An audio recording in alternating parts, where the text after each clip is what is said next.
اب وہ 11 اقسام آ رہی ہیں جو حرام کی گئی ہیں کھانے والی چیزوں میں. ان میں سے 4 تو ایسی ہیں جو کہ سورہ الانعام میں، سورۃ البقرہ میں، سورۃ النحل کے اندر اور سورۃ المائدہ میں یہ بار بار ذکر ہوئی، وہ ہمیں پتہ ہے. 4 کے علاوہ 7 ایسی حلال چیزیں ہیں جو حرام ہو جائیں گی اگر وہ اس کنڈیشن میں چلی گئی. تو سنیں، حرمت علیکم المیتۃ، حرام کر دیا گیا ہے تمہارے لیے مردار. نیچرل ڈیتھ، کوئی جانور مر گیا چاہے حلال بھی تھا، وہ مردار ہے، وہ حرام ہے. والدم، اور خون. اور خون کون سا؟ بہتا ہوا لہو. ایک گوشت اور ہڈی کے اندر لہو ہوتا ہے، وہ کھا سکتے ہیں آپ، وہ حلال ہوتا ہے. یہ بہتا ہوا لہو. ولحم الخنزیر، اور خنزیر کا گوشت. وما اہل لغیر اللہ بہ، اور وہ حلال جانور بھی جس کے ذبح کے وقت غیر اللہ کا نام لیا جائے، اللہ کے نام کے سوا وہ ذبح ہوا یا اللہ کا نام اس پہ نہیں لیا، تو اب وہ جانور بھی، حلال جانور بھی ذبح کے باوجود حرام ہو جائے گا کیونکہ وہ اللہ کے لیے نہیں ہوا. اسی کی کورالری میں وہ چیز داخل ہے جو صحیح مسلم میں حدیث ہے کہ جو شخص غیر اللہ کے لیے قربانی کرے اس پہ اللہ کی لعنت، اللہ کے فرشتوں کی لعنت اور تمام لعنت کرنے والوں کی لعنت. یعنی کیا اللہ کے لیے لیکن خوشنودی تھی غیر اللہ کی، کسی درجے میں وہ بھی اس کیٹیگری میں آ جائے گا.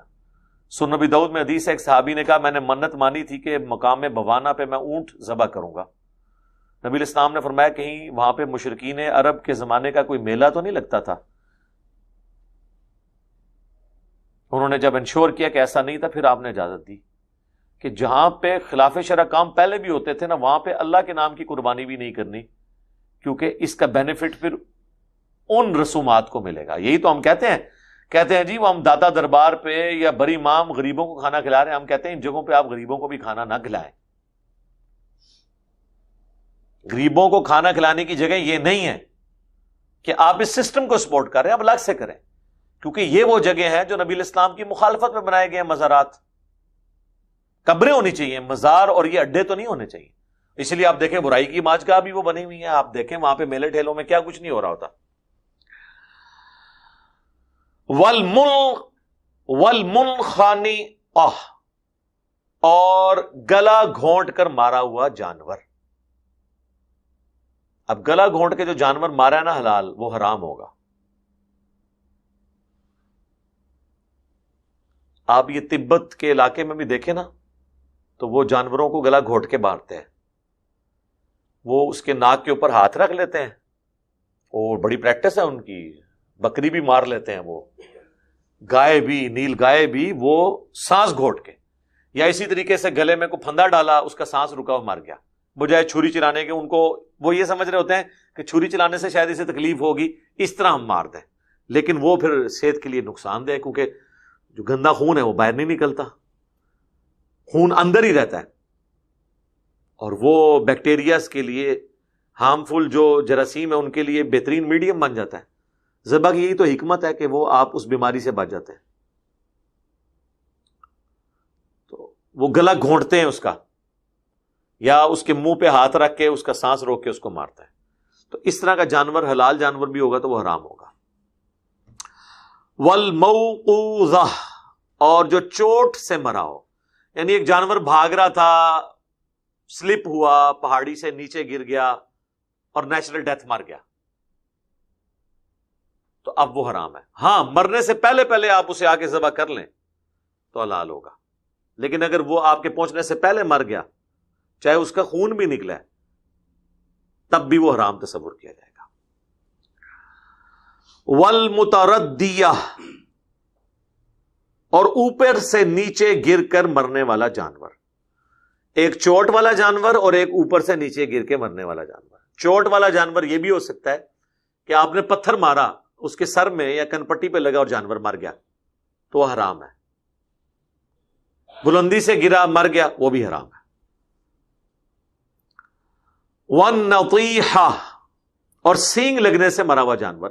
دو جانور آپس میں لڑے، ایک کا سینگ دوسرے کو لگا، اس کا خون بہا، اگرچہ وہ خون نکل رہا ہے لیکن آپ نے ذبح نہیں کیا اس کو اور پہلے ہی مر گیا تو وہ جانور حرام ہے.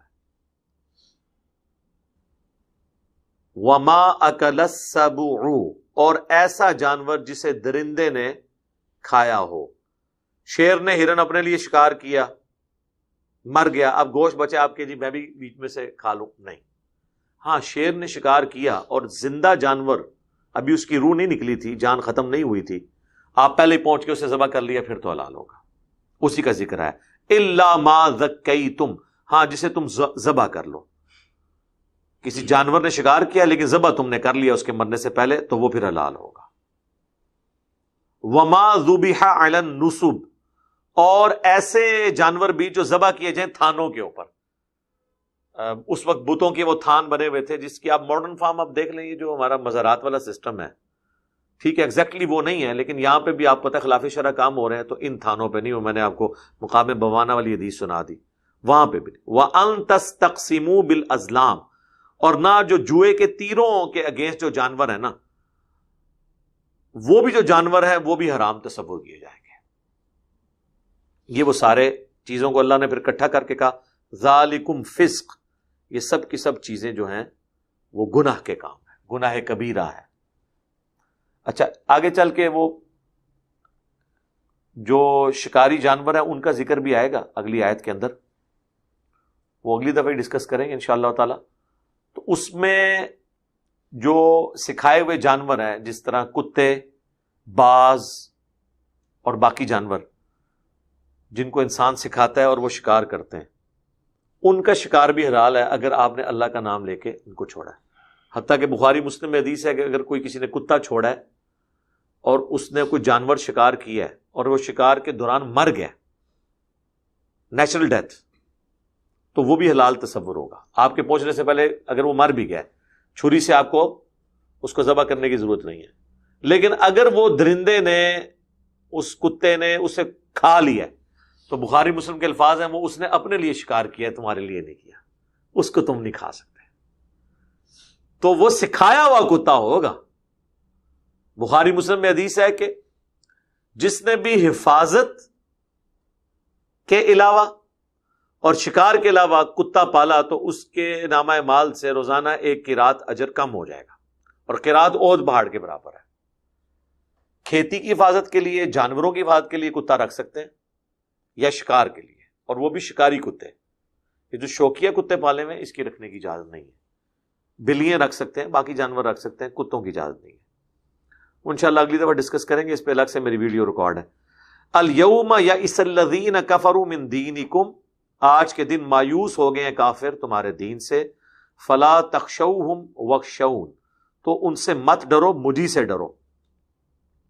اب ظاہر ہے کہ یہ دین مکمل ہو چکا ہے اور آخری اللہ تعالیٰ خطاب کر رہا ہے اپنے ماننے والوں سے، تو اس میں یہ امپورٹنٹ بات ڈسکس کی کہ اب تم نے اسلام کا گراف اوپر ہی جائے گا. اللہ نے دین کو غلبہ دے دیا ہے سرزمین عرب میں، اور ظاہر ہے کہ ابھی تو رومنز اور پرشینز بھی ڈھیر نہیں ہوئے تھے. اللہ تعالیٰ اس میں پہلے ہی پریڈکشن فرما رہا ہے الیوم اکملت لکم دینکم، آج کے دن ہم نے تمہارا دین تمہارے لیے مکمل کر دیا. واتممت علیکم نعمتی، اور اپنی نعمت تم پر مکمل کر دی، تمام کر دی. ورضیت لکم الاسلام دینا، اور اسلام کو ایز اے دین تمہارے لیے پسند کیا. اس آیت کو ہم بعد میں ڈسکس کرتے ہیں، پہلے اس آیت کا یہ اگلا پورشن ہم مکمل کر رہے ہیں. فَمَنِ اضْطُرَّ فِي مَخْمَصَةٍ، البتہ جو کوئی لاچار ہو جائے بھوک کی وجہ سے، غیر متجانف لِإِثْمٍ، جبکہ وہ گناہ کی طرف مائل نہ ہو، فَإِنَّ اللَّهَ غَفُورٌ رَحِيمٌ، تو بے شک اللہ تعالیٰ بخشنے والا مہربان ہے. اس کا تعلق اوپر والے حصے کے ساتھ ہے کہ یہ جانور جو حرام کیے ہیں نا، یہ بھی وقتی طور پر تمہارے لیے جائز ہو جائیں گے اگر زندگی موت کی کشمکش بن گئی اور تمہارے اندر بغاوت کا ایلیمنٹ نہیں ہے. جان بچانے کے لیے اگر تمہیں حرام کھانا پڑتا ہے تو کھا لو. حتیٰ کہ سورۃ النحل میں آیا کہ اگر کسی شخص کو جان بچانے کے لیے کلمات کفر بھی بولنے پڑ جائیں اور اس کا دل ایمان پہ جمع ہوا ہو تو اللہ تعالیٰ اس پہ بھی گرفت نہیں کرے گا. لیکن یہ ایمان کا لوسٹ درجہ ہے.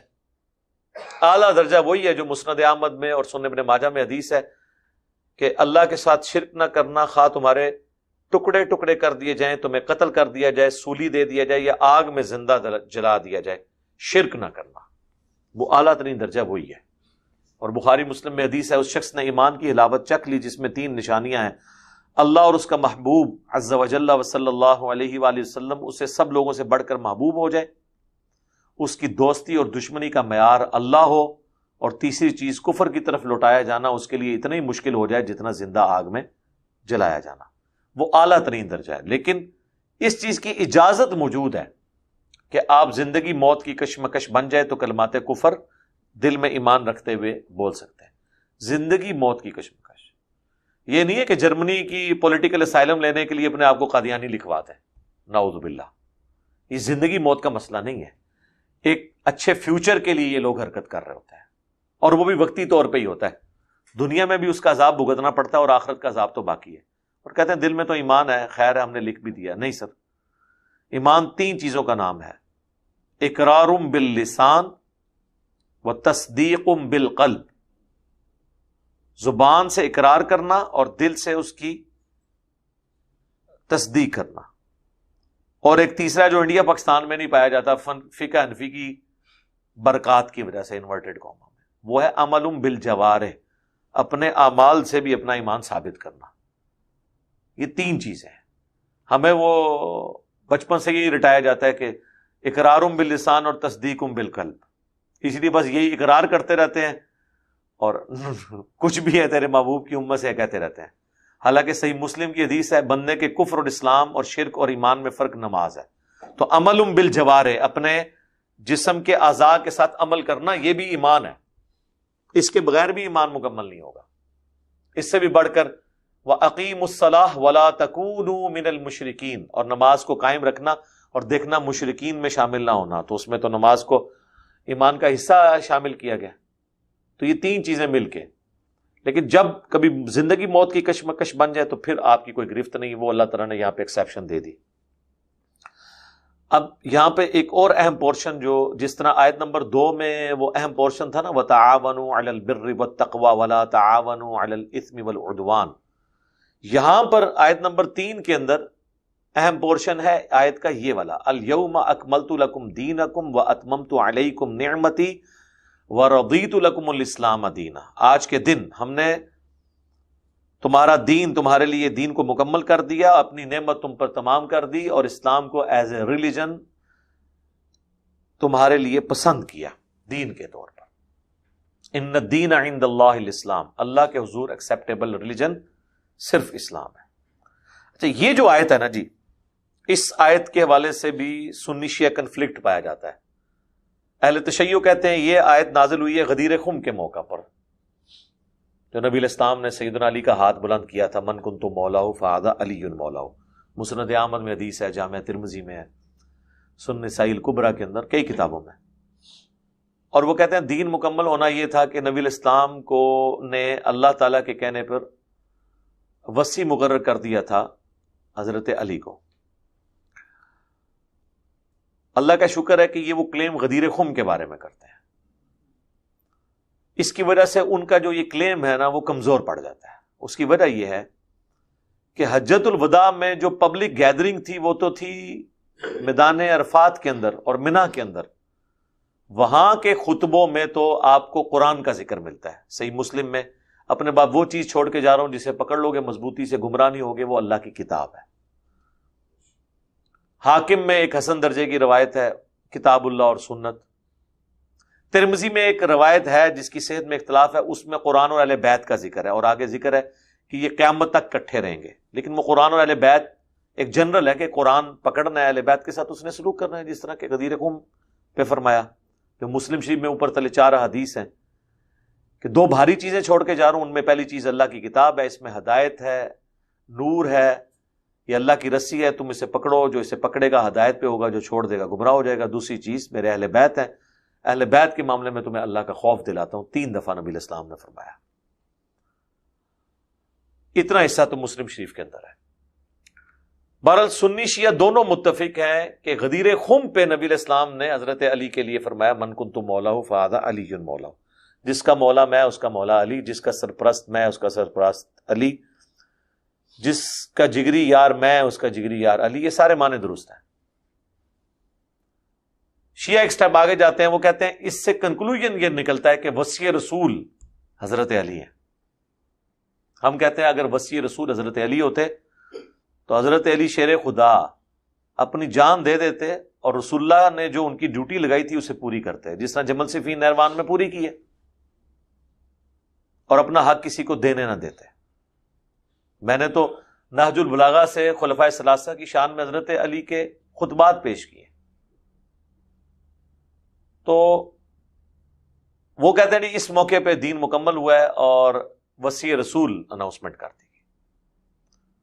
تو اس پہ مولانا اسحاق صاحب نے ایک بڑا ٹروتھ ریویل کیا تھا، اور میرا جو ان سے انٹرویو ریکارڈ ہے 40 کوسچنز ود مولانا اسحاق 23 مارچ 2012 کو، اس میں انہوں نے کہا تھا میں اپنے شیعہ دوستوں سے بھی کہتا ہوں کہ نبی علیہ السلام نے اگر اپنے بعد کسی کو خلیفہ نامزد کرنا ہوتا تو آپ نے حجۃ الوداع جہاں پہ ساری پبلک جمع تھی وہ موقع آپ نے کیوں مس کیا ہے، اور غدیر خم کا انتخاب کیوں کیا؟ غدیر خم تو مکے سے مدینے واپس آتے ہوئے ایک پانی کی جگہ تھی، اور وہاں پہ صرف اہل شام اور اہل مدینہ تھے، باقی سب لوگ اپنے اپنے علاقوں میں جا چکے تھے۔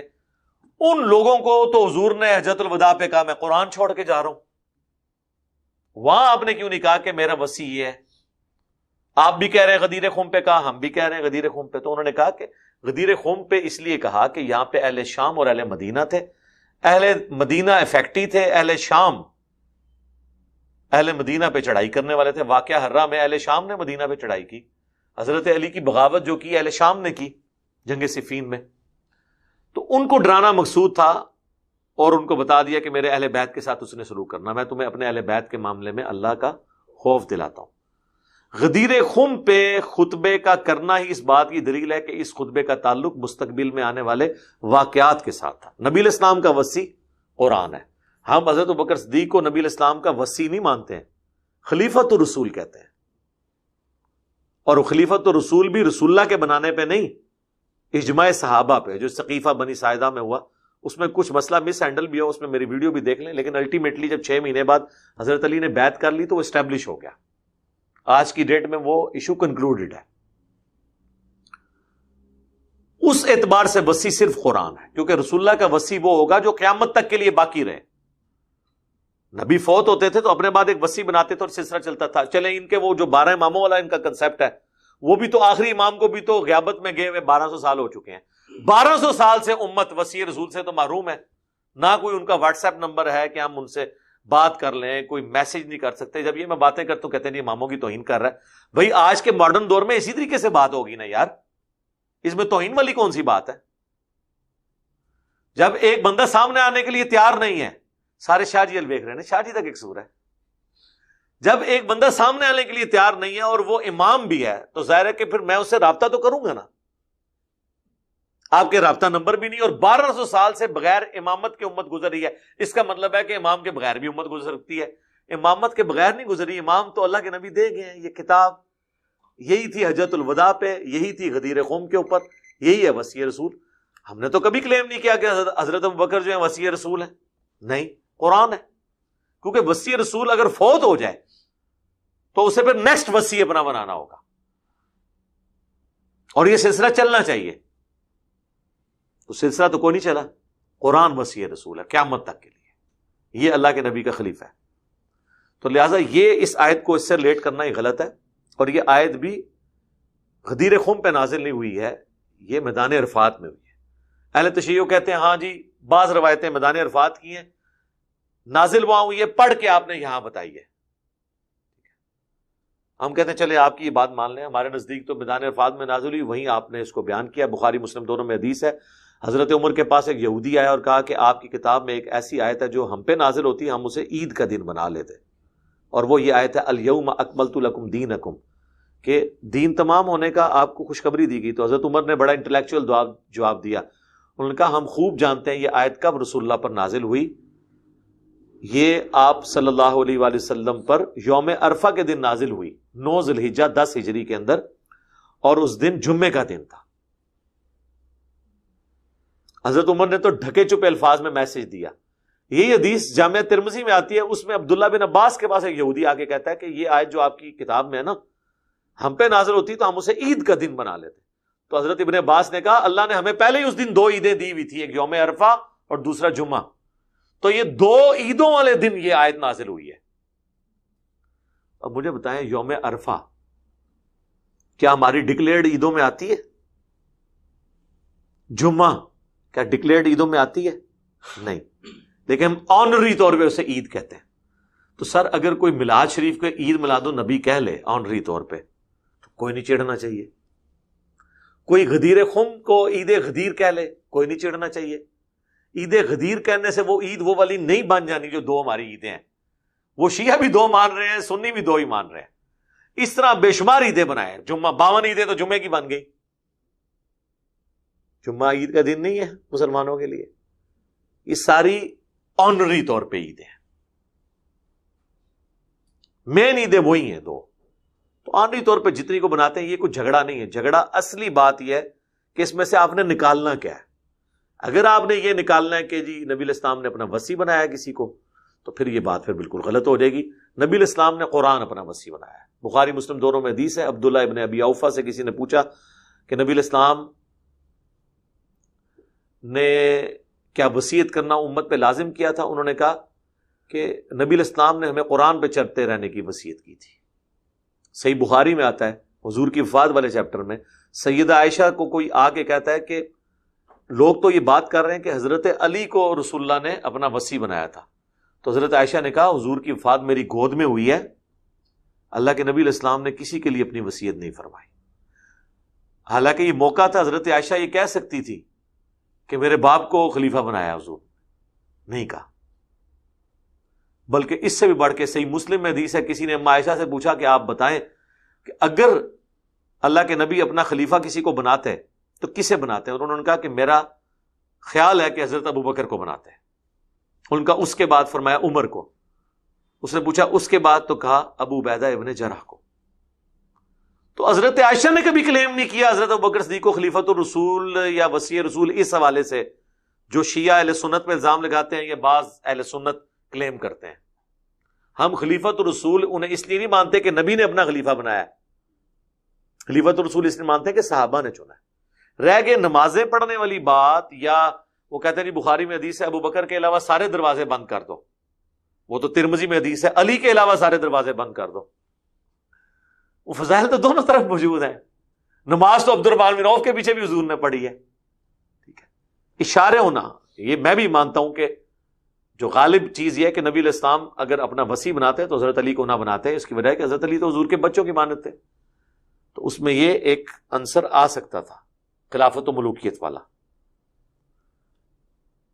تو اس معاملے میں زیادہ غلوف سے کام نہیں لینا چاہیے۔ میں نے 3 گھنٹے کی ویڈیو ریکارڈ کروائی ہے، وصی رسول کون ہے اور حدیث قرطاس کا تحقیقی جائزہ۔ وہ کہتے ہیں جی وفات کے وقت حضور نے کاغذ قلم مانگا تھا۔ تو آج تو وہ ٹاپک نہیں ہے، ورنہ تو یہ 3 گھنٹے اسی آیت کے اوپر لگ جائیں۔ میں نے ایک اجمالی گفتگو اس حوالے سے کر دی ہے۔ اللہ تعالیٰ سے دعا ہے جو حق بات میں نے کہی اللہ تعالیٰ ہمارے دلوں میں راسخ فرمائے۔ اگر جذبات میں میرے منہ سے کوئی غلط بات نکل گئی تو اللہ تعالیٰ ہمارے دلوں سے اسے دھو ڈالے، ہمیں معاف بھی فرما دے، ہمیں کتاب و سنت کی تعلیمات پر عمل کر کے دوسرے بھائیوں تک پہنچانے کی توفیق عطا فرمائے۔ سبحانک اللہم و بحمدک، اشہد ان لا الہ الا انت، استغفرک و اتوب الیک، وما علینا الا البلاغ المبین۔